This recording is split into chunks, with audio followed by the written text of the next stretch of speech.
And welcome to your ABQ. This is just a little introduction video to help you get orientated to your shell. So my name is Kate Shields, and that's a picture of me. You have actually two instructors for an ABQ versus an AQ. An ABQ is a little bit more. So his name is Frank. An ABQ requires you to do 62 and a half hours worth of work in the teachable subject and 62 and a half hours worth of work in core. So just like in Teachers College, there was the core section and he's doing that, and then you had your specialty. Same kind of thing is happening here. So really imagine that same kind of thing is happening digitally. So modules 1 through 3 are your core courses, and imagine you would take those in the morning with that instructor, Frank.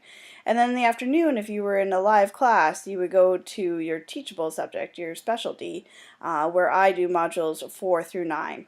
So I apologize, it's very confusing. You are working on module 1 at the same time as you are working on module 4. Very confusing, I know. I apologize. Digitally, this doesn't transfer very well. But as soon as you get rolling in the course, I promise it will all make more sense. The next thing is to really understand what you have signed up for, because often I get a lot of PJ students who are trying to get their next I component or S component, whatever it may be, and there's a difference between what we refer to as social science in the junior grades versus what we refer to them in the secondary high school. So in junior grades, social science is your history and geography, but that is not the case when you get to high school. So this course will not give you license to teach any history or geography classes. Those have a completely different curriculum document, and all of those course codes start with the letter C. This social science gives you the license to teach anything with an H course code. And as you're going to discover, the H course code is pretty broad.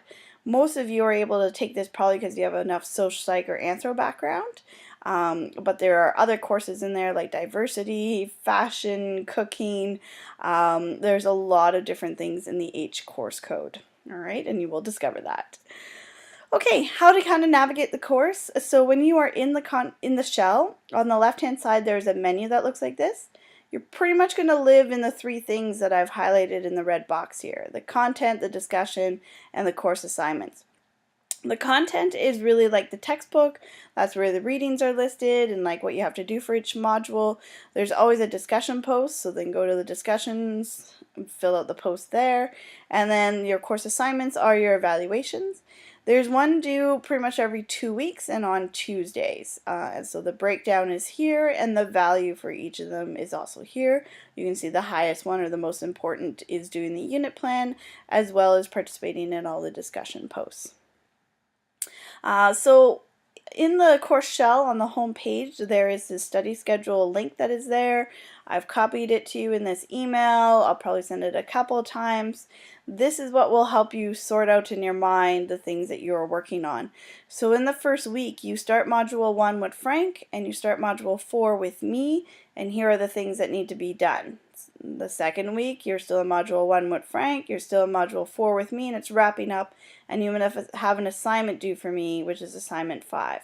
Right? So if you follow through week and go by the dates, it should line up for you of what you need to be working on. So for my end of the course, every second Tuesday there's something, an assignment that is due, and we start rolling with the next module.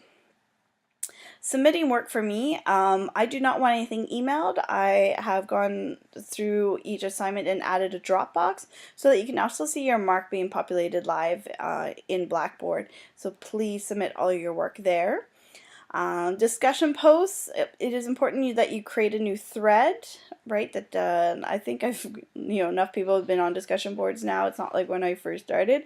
It's going well. However, if you don't like the way it's viewed, there is some options under display. I'll just highlight there for you to make sure you change that up. For every posting that you do, you get 1 point, which kind of equals 1%, and 0.25 for responding to someone else in more than just a I agree kind of statement. It has to be something a little bit more meaty in the discussion. If you are not able to complete an assignment on the due date, life happens. I totally understand. I will totally give you an extension. It's not a problem.